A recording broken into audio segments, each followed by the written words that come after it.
ദൈവ തിരുനാമത്തിന് മഹത്വമുണ്ടാകട്ടെ. ഇന്നത്തെ ദൈവവചന ചിന്തയ്ക്കായി വെളിപ്പാട് പുസ്തകം 21 അധ്യായം 19-20 വാക്യം വായിക്കുന്നു. നഗരമതിലിൻ്റെ അടിസ്ഥാനങ്ങൾ സകല രത്നവും കൊണ്ട് അലങ്കരിച്ചിരിക്കുന്നു. ഒന്നാം അടിസ്ഥാനം സൂര്യകാന്തം, രണ്ടാമത്തേത് നീലരത്നം, മൂന്നാമത്തേത് മാണിക്യം, നാലാമത്തേത് മരതകം, അഞ്ചാമത്തേത് നഖവർണ്ണ, ആറാമത്തേത് ചുവപ്പ് കല്ല്, ഏഴാമത്തേത് പീതരത്നം, എട്ടാമത്തേത് ഗോമേതകം, ഒമ്പതാമത്തേത് പുഷ്യരാഗം, പത്താമത്തേത് വൈഡൂര്യം, 11ാമത്തേത് പത്മരാഗം, 12ാമത്തേത് സുഗന്ധിരത്നം എന്നിങ്ങനെ നാം ഇവിടെ വായിക്കുന്നു. ഈ വാക്യത്തിൻ്റെ സാരാംശം പുറപ്പെടുന്ന പ്രകാശം എന്നാകുന്നു. പുതിയ നിയമം ഒന്നാകെ തന്നെ പരിശുദ്ധാത്മാ നിശ്വാസമാണെങ്കിലും പൗലോസും പത്രോസും യോഹന്നാൻ എന്നിവർ സത്യത്തെ വെളിപ്പെടുത്തുവാൻ ഒരേ തരം ഭാഷയല്ല ഉപയോഗിച്ചതെന്നും നാം കാണുന്നു. അപ്പം പരിശുദ്ധാത്മാ നിശ്വാസിതമാണെങ്കിലും ദൈവത്തിൻ്റെ ദാസന്മാർ വിവിധ ഭാഷകൾ ഉപയോഗിച്ചതായിട്ട് നമുക്ക് കാണാം. ഇപ്പോൾ സഭയിൽ വരുമ്പോൾ ആത്മാവിൻ്റെ അന്യഭാഷ ഉണ്ടായിരിക്കണം, ആത്മാ നിറവുണ്ടായിരിക്കണം. ഒരാളുടെ ഭാഷയോ ഒരാളുടെ പ്രസംഗമോ ഒരാളുടെ കാര്യങ്ങളോ ഒന്നും അനുകരിക്കാതെ ദൈവത്തിൽ നിന്നും പ്രാപിച്ചത് പറയുവാൻ ഒരുങ്ങുക. ദൈവത്തിൻ്റെ സന്നദ്ധയിൽ അതാണല്ലോ ദൈവത്തിന് ഇഷ്ടം. ആരിൽ പൗലോസിലും പത്രോസിലും യോഹന്നാനിലും ഓരോരുത്തരും തങ്ങൾക്ക് സ്വാഭാവികമായി ലഭിച്ച വാക്കുകൾ ഉപയോഗിച്ച് ദൈവവചനം എഴുതുകയാണ് ഉണ്ടായത്. അവിടെയും അവർക്ക് ലഭിച്ച ഭാഷകൾ ഒന്നായിട്ട് കാണുന്നില്ല, ഓരോരുത്തർക്കും ലഭിച്ചതനുസരിച്ച് എഴുതി. പൗലോസ് ഒരിക്കലെങ്കിലും വീണ്ടും ജനനം പ്രാപിക്കുക എന്നതിനെപ്പറ്റി എഴുതിയിട്ടില്ല. എന്നാൽ താൻ ക്രിസ്തുവിനോടുകൂടെ ക്രൂശിക്കപ്പെടുന്നതിനെക്കുറിച്ചും പഴയ മനുഷ്യനെ ഉരിഞ്ഞു കളയുന്നതിനെക്കുറിച്ചും എഴുതിയിട്ടുണ്ട്.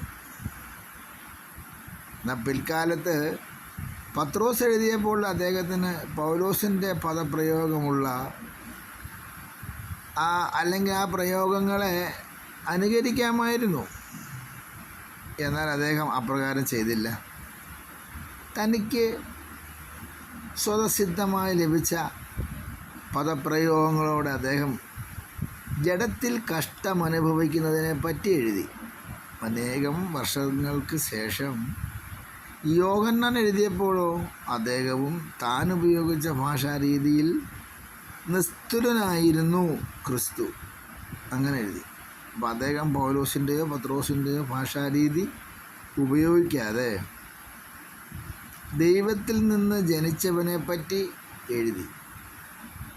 ഇത് അദ്ദേഹത്തിൻ്റെ നിസ്തുല്യമായൊരു പദപ്രയോഗം അത്രേ. മറ്റുള്ളവർ ഉപയോഗിക്കുന്ന അതേ പദങ്ങൾ നാം ഉപയോഗിക്കുവാൻ ദൈവം നമ്മെപ്പറ്റി ആഗ്രഹിക്കുന്നില്ല എന്നത് ഇതിൽ നിന്ന് വ്യക്തമാണല്ലോ.